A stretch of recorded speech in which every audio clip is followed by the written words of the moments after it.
নমস্কার, Bhadreswar online YouTube চ্যানেলে তোমাদের প্রত্যেককে স্বাগত। আজকের ভিডিওটা খুব ইম্পর্টেন্ট প্রত্যেকের জন্য, যার জন্য তোমরা ওয়েট করেছিলে। এসআইআর এর যারা যারা ফর্ম ফিল আপ করেছো তাদের জন্য খুব গুরুত্বপূর্ণ, কারণ তোমাদের এখানে লিস্ট প্রকাশিত হয়েছে। দেখে নাও যে কাদের কাদের নাম নেই, এবং এই যে নাম না থাকার তালিকা এবং তার যে কারণ সেটাও কিন্তু এখানে প্রকাশিত হয়েছে। এবং তোমরা কিভাবে সেটা চেক করবে একদম স্টেপ বাই স্টেপ তোমাদের বলে দেবো। যদি তোমাদের এই লিস্টে নাম থাকে এবং সেই কারণটা যদি ভুলভাল দেয়া থাকে, তাহলে অবশ্যই কিন্তু এর জন্য তোমরা ক্লেম বা অবজেকশন করতে পারো। এর জন্য ডেটটা তোমাদের বলে দেওয়া হয়েছে 16ই ডিসেম্বর, অর্থাৎ আজকে থেকে 15ই জানুয়ারি পর্যন্ত তোমরা ক্লেম বা অবজেকশন তোমরা করতে পারবে। তো এখান থেকে তোমাদের কিভাবে চেক করতে হবে সেটাই তোমাদের বলবো। ভিডিওটা প্রত্যেকের জন্য খুব ইম্পর্ট্যান্ট। ওকে, প্রথমত তোমরা এখানে সার্চ বাই এপিক নাম্বার, অর্থাৎ তোমার ভোটার আইডি কার্ডের নাম্বারটা বসিয়ে সার্চ করেও তোমরা চেক করতে পারো।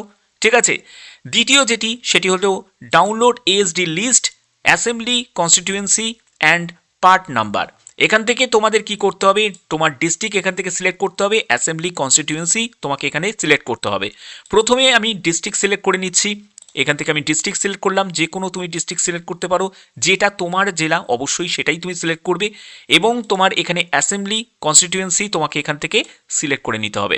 এর জন্য বলবো ভোটার আইডি কার্ডটা নিয়ে বসো। ভোটার আইডি কার্ড নাম্বার বসিয়ে তোমরা ইজিলিভাবে সার্চ করতে পারবে। এবং এখানে দেখো পরবর্তী হচ্ছে তোমাদের এখানে পোলিং স্টেশন নেম, অর্থাৎ তোমার পোলিং স্টেশনের নাম কিন্তু এখান থেকে চেক করতে হবে। যে ভোট দেওয়ার যে কেন্দ্র সেটা তোমাদের এখান থেকে চেক করতে হবে যে তোমার ভোট দেওয়ার কেন্দ্র কোনটা, সেটা তুমি এখান থেকে সিলেক্ট করে নেবে। তো আমি এখান থেকে ভোট দেওয়ার কেন্দ্র আমি এখান থেকে সিলেক্ট করে নেব। এখানে লম্বা লিস্ট আছে, অবশ্যই ভালো করে একবার চেক করবে। ঠিক আছে, কোনো যেন ভুলভাল জায়গায় যেন ক্লিক করে মানে প্যানিক হওয়ার কোনো কিছু নেই। দেখতে পাচ্ছ, তো আমি এখান থেকে সিলেক্ট করলাম এবং এখান থেকে তোমরা ডাউনলোড অপশানে ক্লিক করবে। তো আমি ডাউনলোড অপশানে ক্লিক করছি। তো দেখো ডাউনলোড অপশানে ক্লিক করার পরে এখানে প্রথমে তোমাদের সিলেক্ট করবে, আমি প্রাইভেসির জন্য, কারোর প্রাইভেসিকে তো লঙ্ঘন করা যায় না, তো সেক্ষেত্রে আমি এই জায়গাগুলোকে কিন্তু হাইড করে দিয়েছি। তো এখানে দেখো তোমাদের এখানে অংশ নম্বর নাম এখানে শো করবে।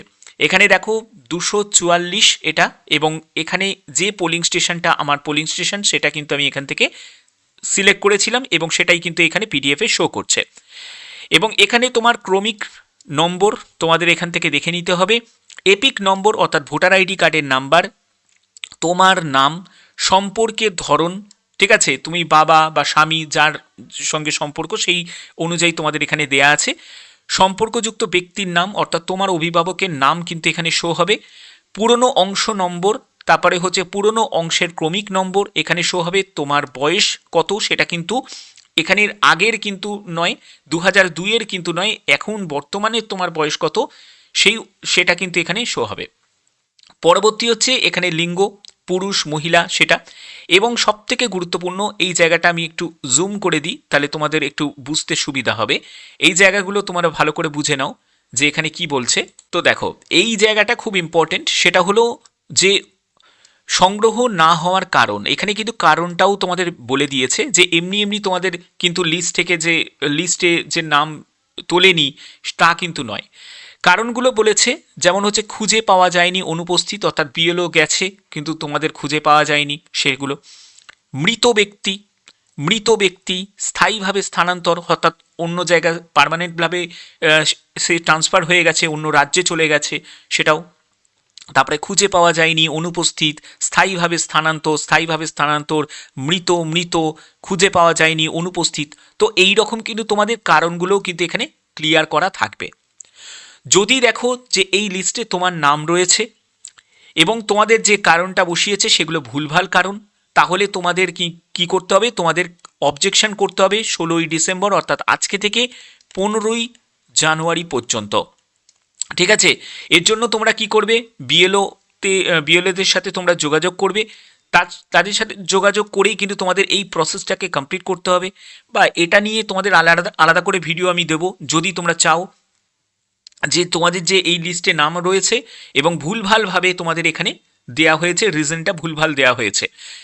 এই লিস্টে কিন্তু তারাই কিন্তু নাম পাবে যাদের কিন্তু ভোটার লিস্টে নাম বাদ পড়ে গেল। ঠিক আছে, তাদেরই কিন্তু এখানে নাম পাবে। যাদের ভোটার লিস্টে নাম আছে তারাই কিন্তু এখানে এই লিস্টে কিন্তু তাদের নাম কিন্তু পাবে না। ঠিক আছে, অর্থাৎ যোগ্য ভোটারদের লিস্টের এইখানে কিন্তু তোমরা নাম পাবে না। অযোগ্য যারা ভোটার তাদেরই কিন্তু এই লিস্টের নামটা পাবে, যারা মৃত ব্যক্তি, স্থানান্তর হয়ে গেছে, খুঁজে পাওয়া যায়নি, এরকম যারা ক্যান্ডিডেট তাদেরই কিন্তু এই লিস্টে নাম পাবে। ঠিক আছে, অর্থাৎ লিস্টে নাম না থাকলে তোমরা ঘাবড়িও না যে তোমার লিস্টে নাম ওঠেনি, এরকম কোনো ব্যাপার নয়। ঠিক আছে, তো এই হচ্ছে তোমাদের সম্পূর্ণ ডিটেলস। আশা করি ভিডিওর মাধ্যমে একদম পরিষ্কারভাবে ক্লিয়ার করতে পারলাম। এরপরে যা আপডেট আসবে অবশ্যই আমি তোমাদের সেই আপডেটটা তোমাদের কাছে প্রোভাইড করব। এর জন্য কি করতে হবে, চ্যানেলটিকে সাবস্ক্রাইব করে রাখবে, কারণ এরকমই জেনুইন আপডেট তোমাদের কাছে আমি প্রোভাইড করে থাকি ভদ্রেশ্বর অনলাইন চ্যানেলের মাধ্যমে।